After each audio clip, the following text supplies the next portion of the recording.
강남 한복판에서 수억짜리 아파트가 5억씩 깎인 채 매물로 쏟아지고 있습니다. 그것도 한때 강남을 현금으로 싹쓸이하던 바로 그 중국 큰손들이 누구보다 먼저 그 집을 던지고 있습니다. 도대체 누가 왜 이렇게 손해를 보면서까지 급하게 빠져나가는 걸까요?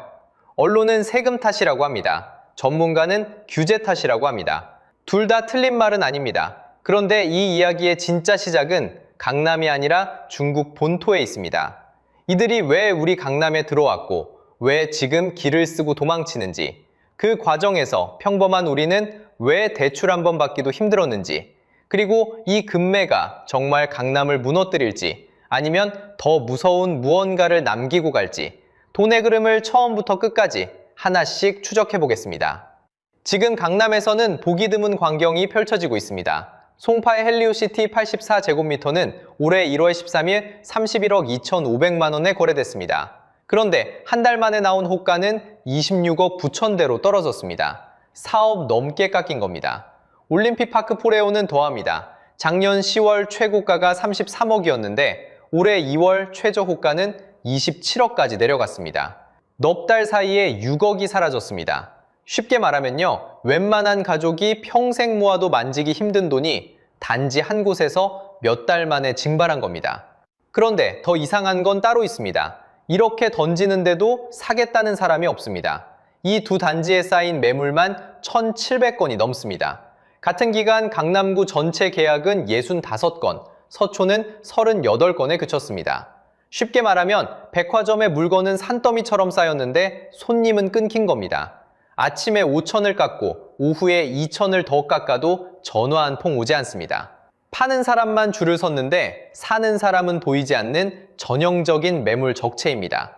그 결과 한국부동산원 집계에서 2026년 2월 강남구와 서초구 그리고 용산구의 아파트값이 약 2년 만에 동시에 하락으로 돌아섰습니다. 강남이 흔들린다는 건 단순히 부자 동네 이야기가 아닙니다. 여러분이 매일 호가창을 들여다보며 지금 사도 되나? 망설이는 그 시장의 한복판이 움직이기 시작했다는 뜻입니다. 자, 여기서 핵심입니다. 이 집들을 가장 먼저 던진 사람들이 누구였느냐는 겁니다. 놀랍게도 한국인이 아니었습니다. 한때 강남을 현금으로 싹쓸이하던 바로 그 큰손들, 그러니까 외국인과 중국 자본으로 추정되는 매물이 그 적체의 상당 부분을 차지하고 있었습니다. 그렇다면 이 큰손들은 도대체 언제, 왜 강남에 들어온 걸까요? 이야기는 2년 전 중국 본토에서 시작됩니다. 시간을 그 2년 전으로 돌려보겠습니다. 2020년 8월 중국 정부가 부동산 회사들에게 강력한 빚 규제를 채웁니다. 이름은 3도 홍선, 쉽게 말하면 부동산 회사에 빚 세종 족쇄를 채운 겁니다. 그동안 빚으로 집을 마구 지어 올리던 회사들의 돈줄을 한순간에 조인 거죠. 그러자 가장 먼저 휘청한 곳이 헝다라는 회사였습니다. 수십만 명의 생계가 걸린 중국에서 손꼽히는 초대형 개발사였습니다.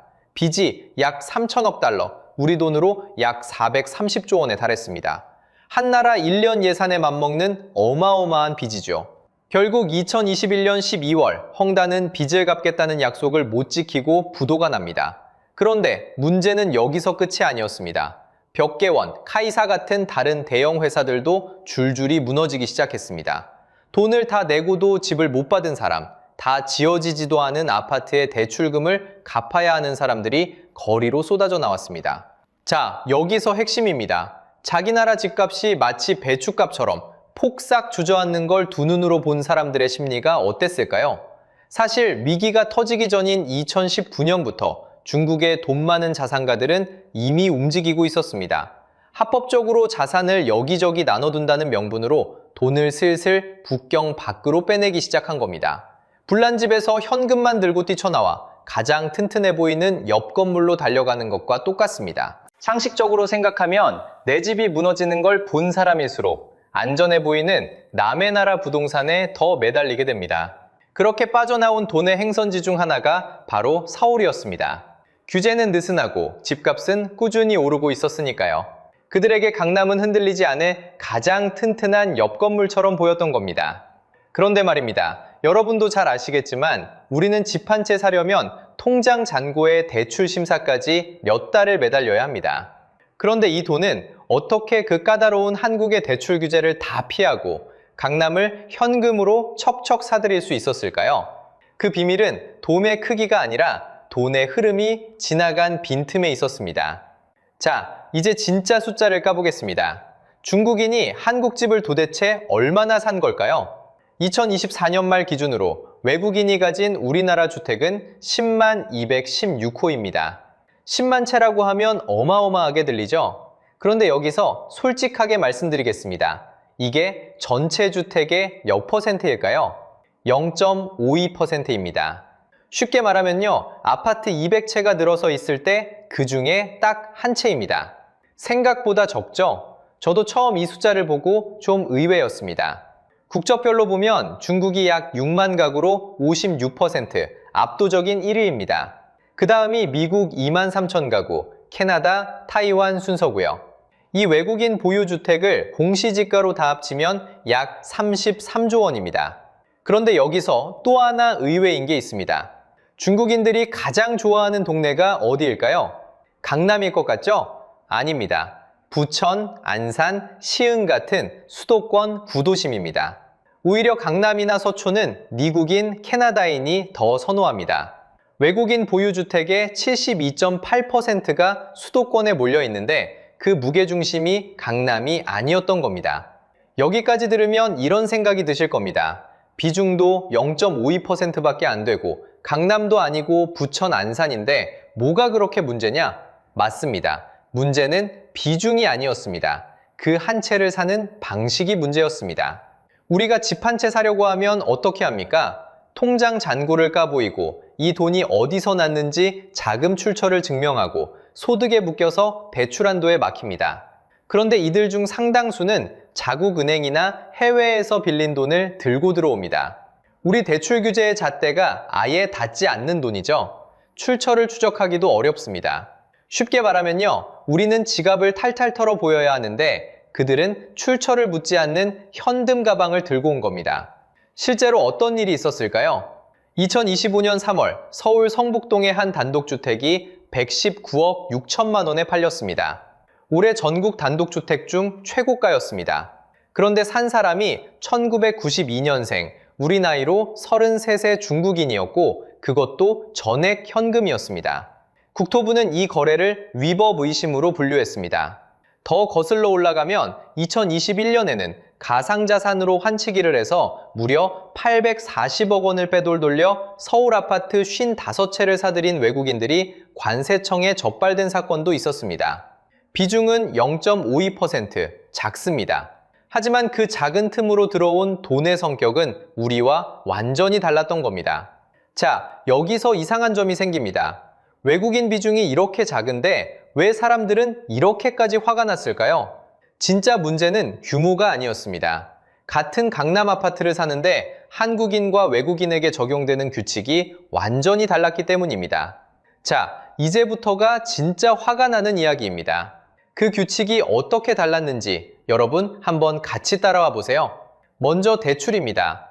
우리 같은 평범한 사람이 강남에 집을 사려면 어떻게 됩니까? 2025년 U27 대책으로 수도권에서 주택담보대출은 아무리 많아도 6억까지만 됩니다.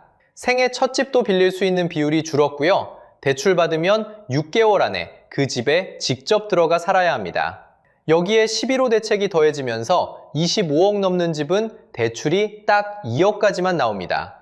거기다 스트레스 DSR 3단계까지 적용됐어요. 쉽게 말하면요, 앞으로 금리가 오를 걸 가정해서 내 대출 한도를 한 번 더 깎는 겁니다. 한국인은 이렇게 양손이 다 묶입니다. 그런데 외국인은요, 자기 나라 은행에서 대출을 받거나 아예 현금을 들고 들어옵니다. 우리를 묶어둔 이 규제들을 그냥 옆문으로 비켜가는 겁니다. 자, 여기서 핵심입니다. 한쪽은 양손을 묶고 린에 올렸는데 다른 쪽은 글러브도 안 끼고 올라온 시합이에요. 내가 6억 빌리겠다고 몇 달을 서류 떼고 심사받으며 매달리는 동안 옆에서는 현금 가방이 그냥 통과합니다. 두 번째, 더 이상한 게 있습니다. 그렇게까지 사들였으면 거기 살기는 할까요? 숫자로 보면요, 장기 체류자 대비 주택 보유율이 중국은 7.5%인데 미국은 27%입니다. 보유 가구 수는 중국이 압도적 1등인데요. 정작 그 집에 들어가 사는 비율은 미국의 4분의 1 수준입니다. 사는 게 아니라 묵혀두는 거죠. 우리는 들어가 살 집 한 채가 없어서 발을 동동 구르는데 말입니다. 세 번째, 이게 정말 핵심입니다. 그럼 반대로 우리가 중국에 가서 집을 살 수 있을까요? 못 삽니다. 중국은 땅이 전부 국가 소유라서요. 외국인은 길어야 70년 빌려 쓰는 게 전부입니다. 영원히 내 것으로 가질 수가 없어요. 그러니까 한국인은 중국집을 영영 못 사는데 중국인은 우리 강남을 기한도 제한도 없이 영원한 내 것으로 사들이는 겁니다. 이걸 어려운 말로 상호주의가 없다고 합니다. 쉽게 말하면요. 네가 내 집을 못 사면 나도 네 집을 안 판다는 게 맞대응 원칙인데 우리만 그 원칙 없이 문을 활짝 열어둔 거죠. 마지막 네 번째입니다. 돈의 출처를 따져보면 또 다릅니다. 우리는 집 한 채 사려면 자금 조달 계획서라는 걸 냅니다. 이 돈이 어디서 났는지 통장 잔고까지 탈탈 털어 증명해야 해요. 그런데 국경 밖에서 들어온 돈은 그 흐름을 따라가기가 훨씬 어렵습니다. 실제로 33살 중국인이 성북동 단독주택을 119억 6천만 원에 전액 현금으로 사들였는데요. 정부도 어디서 난 돈인지 의심스럽다며 위법 의심으로 분류했습니다. 우리는 잔고를 까 보여야 하는데 그들은 출처를 묻지 않는 현금을 들고 온 겁니다. 자, 이 네 가지를 한자리에 모아보세요. 대출도, 실거주도, 상호주의도, 자금 출처도 전부 한쪽으로만 기울어 있습니다. 이게 바로 기울어진 운동장입니다. 여러분이라면 이게 공정하다고 느껴지십니까? 내가 영끌에서 수천만 원 대출 한번 받으려고 몇 달을 매달리는 동안 누군가는 그 모든 규칙을 비켜서 우리 동네 집을 사갔습니다. 그런데 여기서 한 가지 의문이 생깁니다. 이게 정말 우리만의 문제일까요? 다른 나라들은 이 기울어진 운동장을 그냥 두고 봤을까요? 아니었습니다. 그리고 바로 그 다른 나라들이 빗장을 거는 움직임이 강남을 싹쓸이하던 중국 큰손들을 기를 쓰고 도망치게 만든 진짜 방아쇠였습니다. 결론부터 말씀드리면 막을 수 없었던 게 아니라 우리만 안 막고 있었을 뿐입니다. 캐나다를 보세요. 외국인은 아예 집을 못 사게 막는 법을 만들었습니다. 원래 2025년에 풀릴 예정이었는데 그걸 2027년까지 더 연장했어요. 호주는 한술 더 떴습니다. 외국인이 기존 주택을 사는 걸 금지했고 그 빗장을 2029년 6월 말까지 늘려놨습니다. 싱가포르는 세금으로 막습니다. 외국인이 집을 사면 추가 취득세라는 걸 무려 60%나 물려요. 10억짜리 집을 사려면 세금만 6억을 더 내라는 겁니다. 사실상 사지 말라는 소리죠. 미국도 일부 주에서는 아예 중국인의 부동산 취득을 제한하는 법을 만들었고 연방법원이 이걸 합헌이라고 인정했습니다. 쉽게 말하면요. 다른 나라들은 현관에 이미 자물쇠를 달아놨던 겁니다. 우리만 문을 활짝 열어두고 있었던 거죠. 그런데 여기서 핵심입니다. 우리도 드디어 그 빗장을 걸기 시작했어요. 2025년 8월 26일 정부가 외국인을 대상으로 토지거래 허가구역을 지정했습니다. 서울 25개구 전체, 경기 23개 시군, 인천 7개구가 묶였어요. 이제 외국인이 이 지역에서 집을 사려면 미리 정부 허락을 받아야 합니다. 허락 없이 맺은 계약은 아예 무효고 2년 동안 직접 살아야 하는 의무까지 붙었습니다. 자, 이게 바로 그들이 도망친 방아쇠였습니다. 생각해보세요. 들어오는 문은 갑자기 좁아졌습니다. 그런데 양도세의 보유 부담까지. 나가는 문은 여전히 활짝 열려 있어요. 들어오긴 어렵고 나가긴 쉬운 이 비대칭. 눈치 빠른 돈일수록 먼저 빠져나갑니다. 그래서 가장 먼저 강남을 던지기 시작한 거예요. 출구 전략으로 말이죠. 효과는 숫자로 바로 드러났습니다. 제도 시행 후인 2025년 9월부터 12월까지 서울에서 외국인 주택 거래가 절반 넘게 51%나 줄었습니다. 강남 3구와 용산은 65%가 급감했어요. 가장 충격적인 건 서초구입니다. 1년 전 같은 기간에 92건이던 외국인 거래가 단 11건으로 쪼그라들었습니다. 무려 88%가 사라진 겁니다. 빗장 하나 걸었더니 열의 9이 발길을 끄는 셈이죠. 국회에서는 아예 한 발 더 나가려 합니다. 2025년 7월 외국인 부동산 취득을 신고만 하면 되는 지금 방식에서 정부 허가를 받아야 사는 방식으로 바꾸고 네가 내 집 못 사면 나도 안 판다는 상호주의 원칙을 법으로 못 박는 개정안이 발의됐습니다. 그럼 그들이 빠져나간 강남은 정말 폭락했을까요? 바로 여기서 많은 사람들이 크게 착각합니다. 결론부터 말씀드리면 폭락이라고 단정할 수는 없습니다. 중국 자본이 빠져나갔으니 강남이 도미노처럼 무너질 거라고 생각하기 쉽죠. 그런데 데이터는 전혀 다른 이야기를 합니다. 2026년 2월에 금매가 쏟아진 건 외국인 탈출 하나 때문이 아니었습니다. 더 큰 몫은 따로 있었어요. 바로 5월 10일부터 부활하는 다주택자 양도세 중과였습니다. 세금이 무거워지기 전에 팔아치우려는 다주택자 매물이 한꺼번에 시장에 나온 겁니다. 쉽게 말하면 외국인이 떠난 빈자리에 세금을 피하려는 집주인들이 줄을 선 셈이죠. 그래서 어떻게 됐을까요? 4월이 되자 그 무섭게 쏟아지던 올림픽파크 포레온 금매가 약 90% 소진됐습니다. 던지는 사람은 많았는데 받아주는 사람도 그만큼 있었다는 뜻입니다. 그리고 5월, 강남구 집값은 11주 만에 0.19% 반등했습니다. 11주면 거의 석 달입니다. 석 달을 내리빠지다가 다시 고개를 든 거죠. 그러니까 이건 영원한 폭락이 아니라 단기 조정 후 회복에 가깝습니다. 폭락을 기다리며 통장만 들여다보던 분이라면 이 사실은 꼭 기억하셔야 합니다. 그런데 여기서 진짜 문제가 드러납니다. 가격은 돌아왔어도 기울어진 운동장은 그대로라는 겁니다. 물이 빠진 자리에 드러난 건 진흙이 아니라 처음부터 거기 있던 구멍이었습니다. 생각해보세요. 외국인을 막아준 토지거래 허가구역. 이건 딱 1년짜리 한시조치입니다. 2026년 8월 25일이면 풀립니다. 상호주의를 법으로 못 박자는 개정안은 아직도 국회에 묶여 있고요. 빗장은 잠깐 걸렸다 풀릴 예정이고 자물쇠는 아직 만들어지지도 않은 겁니다. 빈틈이 그대로 남아있으면 다음 사이클에 똑같은 일이 또 반복됩니다. 자, 여기서 핵심입니다. 그럼 우리는 뭘 해야 할까요? 답은 하나입니다. 뉴스에 폭락이니 급등이니 하는 헤드라인을 보지 마세요. 그 대신 돈의 흐름과 제도의 변화를 먼저 읽으세요.